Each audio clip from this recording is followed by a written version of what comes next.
Jadi tadi sebelum berangkat saksinya Bang Dul, Bang Rano Karno, saya menyampaikan kepada Mbak Mega, Mbak, saya akan ke tempatnya Haul Gus Dur. Beliau menyampaikan, tolong sampaikan ke Mbak, saya titip salam hangat dari saya.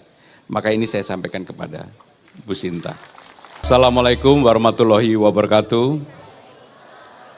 Yang sungguh saya hormati Ibu Siti Nuriyah Abdurrahman Wahid. Beliau adalah ibu kita semua. Dan atas doa beliaulah saya jadi gubernur. Karena saya dikalungin, saya pakai kembali Bu ininya. Jadi cukin ini yang dari ibu Bu, saya pakai kembali ini. Para kiai, alim ulama, tokoh masyarakat, tokoh agama, dan para menteri yang hadir, yang mohon maaf tidak bisa saya sebutkan satu persatu. Saya mengenal Gus Dur dari dekat sejak tahun 86. Ketika saya menjadi ketua Dewan Mahasiswa ITB yang disebut dengan FKHJ pada waktu itu, kami sering berdiskusi, berinteraksi dengan Gus Dur pada waktu itu. Hari ini saya akan menyampaikan 3 hal, bukan karena nomor saya nomor 3, tapi 3 hal.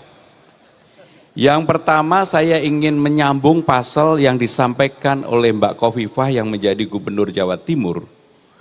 Pada Haul Gus Dur sebelumnya, beliau menyampaikan bahwa Mbak Mega maju sebagai calon wakil presiden tahun 99 atas permintaan Gus Dur dan atas perintah Gus Dur dan dilakukan oleh fraksi PKB pada waktu itu. Kebetulan sayalah yang menyiapkan administrasinya, karena tidak ada yang mau pada waktu itu untuk menyiapkan, saya ditugaskan oleh almarhum Pak Taufik dan Ibu Mega untuk menyiapkan. Jadi apa yang disampaikan oleh Mbak Khofifah pada waktu itu, saya ingin menyambungkan pasalnya bahwa itu benar. Sepenuhnya adalah arahan dan permintaan Presiden Abdurrahman Wahid pada waktu itu. Itu yang pertama. Yang kedua, saya juga menjadi saksi ketika Gus Dur dan Mbak Mega yang pada waktu itu dalam kondisi yang berseberangan dan agak sulit untuk dipersatukan, tiba-tiba Mas Taufik menghubungin saya almarhum, Pram, Gus Dur pengen ketemu. Pada waktu itu saya udah menjadi sekjen partai, Gus Dur pengen ketemu. Dan saya akhirnya dengan Mas Taufik dan salah satu pengusaha, mohon maaf saya tidak sebutkan namanya, tapi pengusaha ini sangat terkenal sekali yang dekat dengan Gus Dur dan juga dekat dengan Mbak Mega. Gus Dur menyampaikan, aku pengen ketemu mbakmu, Mbak Mega maksudnya. Dan pada waktu itu kemudian saya ke ibu, ke Mbak Mega, Mbak, Gus Dur pengen ketemu. Coba kamu tanyakan apa yang menjadi keinginan beliau.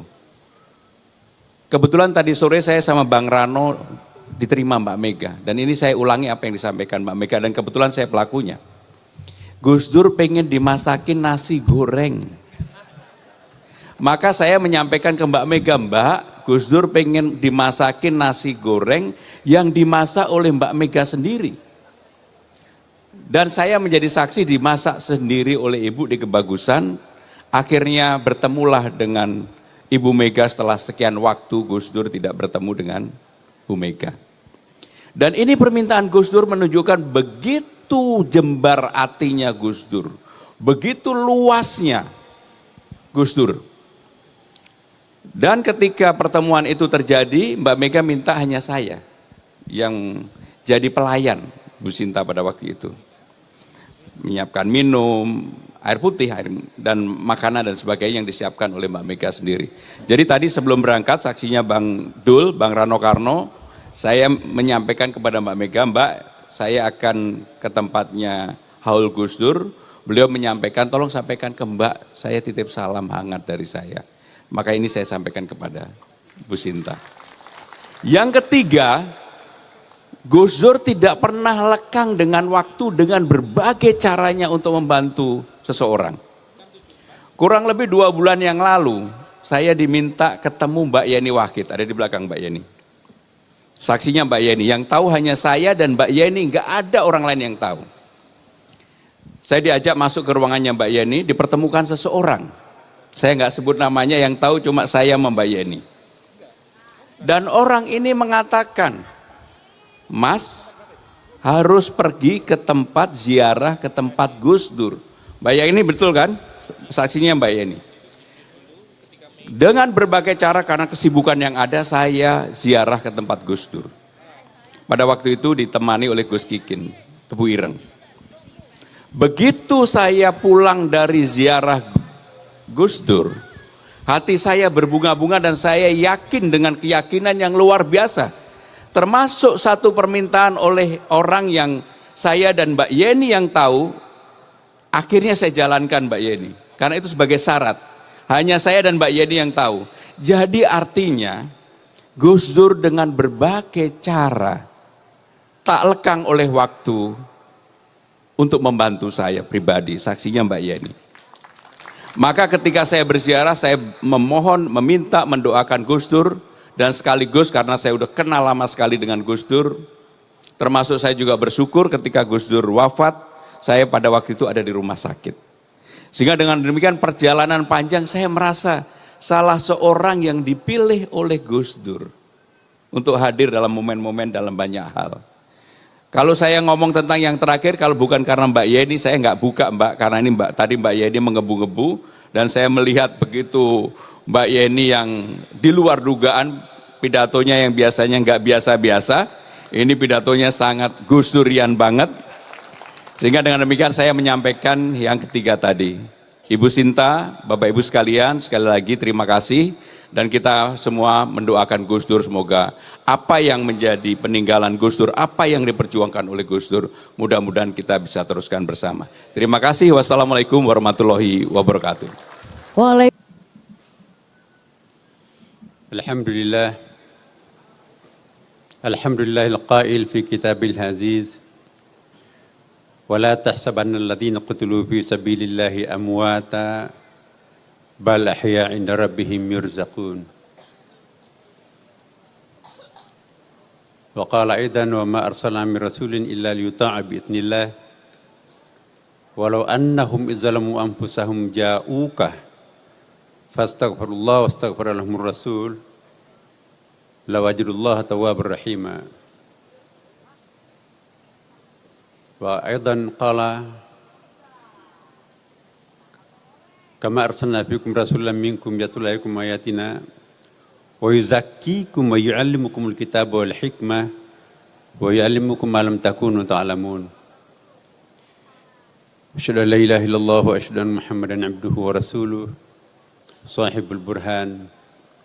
Allahumma salli wa sallim ala sayyidina wa habibina wa syafi'ina wa maulana wa atba'ina Muhammadin sallallahu alaihi wasallam, yang sama-sama kita muliakan, kita hormati, kita doakan sehat dan panjang umur Ibunda Hajah Siti Nuriyah Abdurrahman Wahid beserta seluruh zuriatnya yang hadir pada kesempatan ini maupun yang satu ada di Australia dalam rangka penyelesaian terakhir untuk PhD-nya. Yang saya hormati para menteri pada masanya dan juga pada saat ini hadir beberapa orang, wakil menteri, tokoh masyarakat, dan juga para alim ulama, para seniman, budayawan, sampai kepada masyarakat yang majhulun fil ard tapi mungkin ma'lumun fis sama. Bapak Ibu sekalian, ayat yang saya bacakan tadi, wala tahsabanna alladhina qutilu fi sabilillahi amwata. Janganlah kalian menyangka orang yang mati di jalan Allah, tetapi dalam tafsir Ibnu Ajibah dan beberapa tafsir yang lain banyak sekali pengertiannya apa yang dimaksud ayat ini. Diartikan janganlah kalian menyangka orang yang membunuh egonya, orang yang mengorbankan kepentingan subjektivitasnya demi untuk kemaslahatan umat manusia, ya, itu adalah wafat. Bal ahya inda rabbihim yurzaqun. Tetapi sesungguhnya beliau itu tetap hidup. Bahkan di mata Allah selalu mendapatkan rezeki. Ayat ini mengisyaratkan bahwa di alam barzah pasca kematian itu pun juga orang membutuhkan rezeki. Dalam kitab Ihya Ulumuddin juga disebutkan bahwa kehidupan di alam barzah sama dengan kita di sini juga Bapak Ibu sekalian. Membutuhkan pertolongan dari orang lain. Orang-orang yang tidak pernah mendapatkan doa dari orang hidupnya. Menurut Imam Al-Ghazali, di lukisan dalam tentu ada riwayatnya, walaupun riwayatnya itu kita melihat memang hadis-hadis ahad yang banyak ya di Ihya Ulumuddin. Tetapi saya juga sedikit ingin singgung karena Ihya Ulumuddin ini adalah hobi bacaan wajibnya Gus Dur. Ya. Ada seorang murid Imam Al-Ghazali mengatakan, "Ya Syekh, saya kok menemukan beberapa hadis di dalam Ihya Ulumuddin. Saya tidak temukan di dalam kitab-kitab hadis. Ta'ala walad sinina. Saya tidak pernah mengutip sebuah hadis dalam Ihya tanpa konfirmasi dulu kepada Rasulullah. Ya Rasulullah, betul enggak engkau pernah menyampaikan hadis ini?" Sebelum Rasulullah ngangguk pertanda bahwa iya, maka saya tidak tulis dalam Ihya Ulumuddin. Ihya Ulumuddin versi aslinya itu 4 jilid Bapak Ibu sekalian. Ditulis di atas menara masjid Damaskus malam hari. Bayangkan ada sekitar 340 hadis di dalam Ihya Ulumuddin. Kalau setiap hadis itu ditulis itu tentu harus mengkonfirmasi dulu kepada Rasulullah. Satu saja kitabnya di antara 13 kitab Imam Al-Ghazali itu sudah 340 kali berjumpa Rasulullah. Berapa semester itu? Jadi alangkah miskinnya seorang murid kalau gurunya hanya orang hidup. Bacalah dalam kitab-kitab kuning, Jami' Karamatul Auliya. Ya. 2 jilid tuh. Alangkah miskinnya seorang murid kalau gurunya hanya orang-orang yang hidup. Dan alangkah miskinnya seorang murid kalau gurunya hanya orang. Murid yang sejati juga mampu belajar kepada impersonal teacher, impersonal lecturer, guru yang bukan orang. Nah, di sini kita akan lihat Gus Dur. Saya juga termasuk beberapa kali ikut mendampingi beliau menziarahi makam-makam tertentu. Pengalaman gurunya Wali Songo, Syekh Jamaluddin yang ada di Tosora, Kabupaten Wajo. Pertama kali ke sana itu nggak bisa nembus. Karena kita pinjam sedangnya Pak Profesor Umar Syihab, batunya sebesar kepala itu rusak itu mobil itu dan tidak bisa nyampe. Lalu datang lagi kedua kalinya, kita sudah siapkan jeep. Akhirnya ketemulah makam. Di tempat itu nggak ada yang kenal siapa sih sebetulnya ini Syekh Jamaluddin ini. Ya. Syekh Gus Dur pada waktu itu menyatakan inilah guru sejati daripada Wali Songo. Siapa yang memberitahu Gus Dur? Gus Dur nggak memberitahu. Belakangan kami ke Malaysia.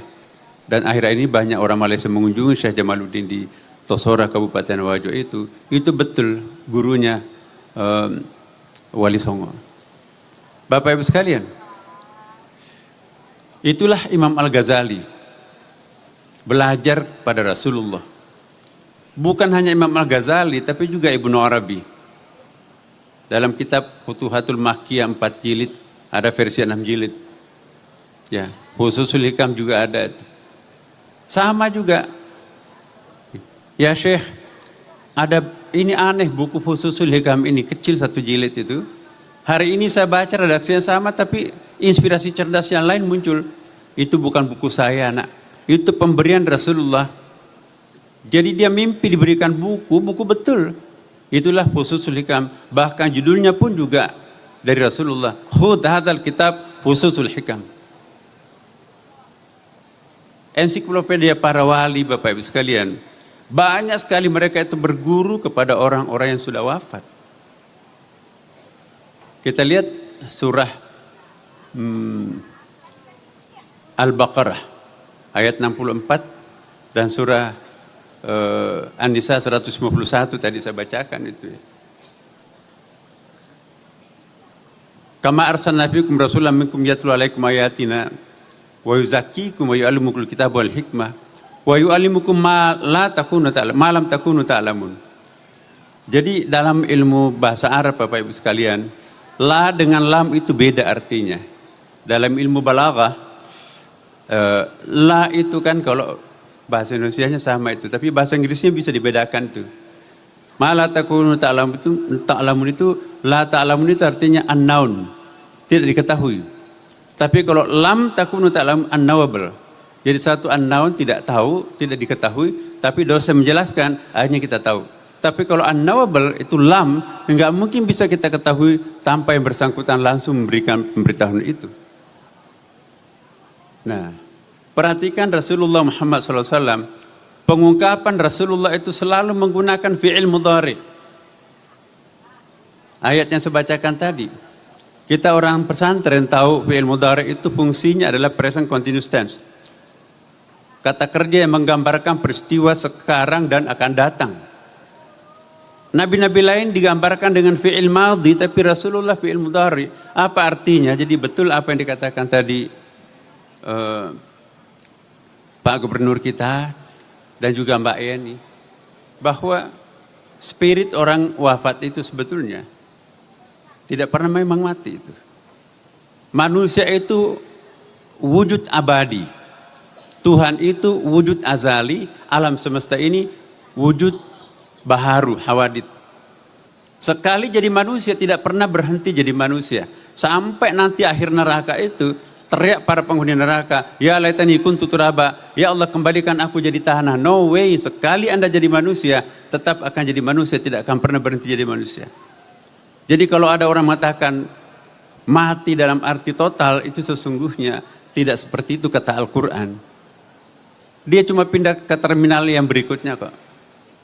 Gus Dur sekarang ini sedang menikmati parcel yang dikirimkan oleh orang hidupnya. Iya. Doa yang kita panjatkan, kita doakan kepada orang mati, itu bertajassud. Kita baca dalam kitab-kitab kuning, ada babut tajassubil amal, ada juga kitabut tajassumil amal, tajassudil amal ya. Jadi doa kita itu menjelma menjadi parcel yang menghibur orang yang sudah wafat, Bapak Ibu sekalian. Hebat ya. Banyak sekali kirimannya dari dunia. Oh iya. Orang-orang yang tidak pernah mendapatkan kiriman hidup, tidak pernah dihaulkan seperti ini, itulah yang menderita ngantri Bapak Ibu sekalian pada hari Jumat. Kata Imam Al-Ghazali. Kenapa hari Jumat? Khutbah kedua ada yang wajib dibaca oleh para khatib. Allahumma ghfiril muslimina wal muslimat wal mu'minina wal mu'minat al-ahya minkum wal amwat innaka sami'un qaribun mujibud da'wat rabbil alamin. Begitu kata-kata wal amwat maupun yang sudah wafat ya. Jadi artinya ampunilah muslim laki-laki dan perempuan, mukmin laki-laki dan perempuan, baik yang masih hidup maupun yang sudah wafat. Begitu yang sudah wafat disebutkan, bagaikan anak ayam yang ditaburi dengan benih. Ya, rebutan mereka itu. Ada mantan menteri, ada mantan gubernur, rebutan mereka itu. Ya. Kenapa? Karena doanya khatib di khutbah kedua itu yang ditunggu-tunggu oleh mereka-mereka yang tidak pernah ada yang mendoakan. Tapi banyak orang santai di situ duduk. Bapak Ibu kenapa nggak ikut rebutan? Saya nggak perlu rebutan.